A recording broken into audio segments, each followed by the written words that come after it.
नमस्कार दोस्तों, आज की सभा में आपका स्वागत है। आज मैं आपको एक नया दृष्टिकोण लेकर आया हूँ। ध्यान से सुने। जिस प्रकार त्रेता युग में श्री रामचंद्र जी का जन्म हुआ था, उस समय वहाँ के लोगों में एक राजकुमार की पदवी के अलावा श्री राम भगवान का कोई भी उत्तर नहीं था। सब लोग उन्हें राजकुमार ही मानते थे, उत्तराधिकारी ही मानते थे।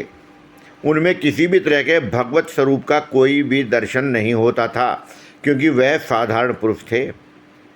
वह अपने माता पिता के आज्ञाकारी थे और हर कार्य को कुशलता से करने की आनंद था। वो गंभीर थे, शरीर से परिपुष्ट थे। उनमें विनम्रता थी, मीठी वाणी थी और बुद्धि कला सीखने की उत्तम विद्या थी। इस तरह के गुण उनमें थे। तो उस गुण के आधार पर उन्हें योग्य समझा गया और ऋषि मुनि विश्वामित्र मुनि ने उन्हें अपने साथ ले गए और उन्हें कार्य संभला दिया। जिस प्रकार उनको कार्य संभला दिया और कहा कि ये राक्षसों का नाश तुमको करना है, तो उसके लिए मैं तुम्हें नए नए आयुध और अस्त्र शस्त्र की विद्या दे रहा हूँ और आयुध भी दे रहा हूँ, इनके आधार पे तुम रक्षा करो। इस प्रकार का कार्य उन्होंने किया।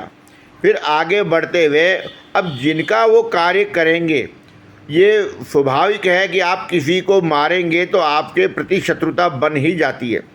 भले ही आप कर रहे हैं किसी और का कार्य, लेकिन आपको शत्रुता का भाव तो निभाना ही पड़ेगा।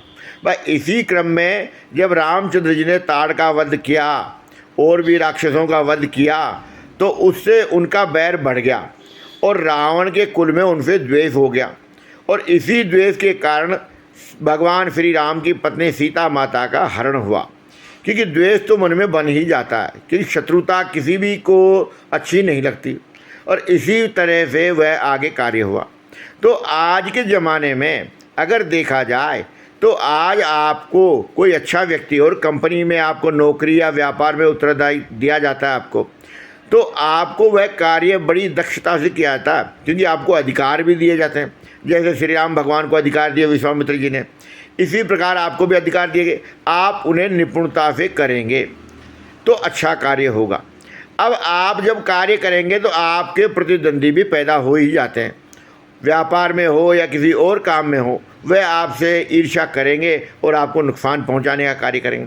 बस ऐसी ही एक तरीका होता है, विद्या होती है जो जीवन में चलती है प्रत्येक मनुष्य के साथ में।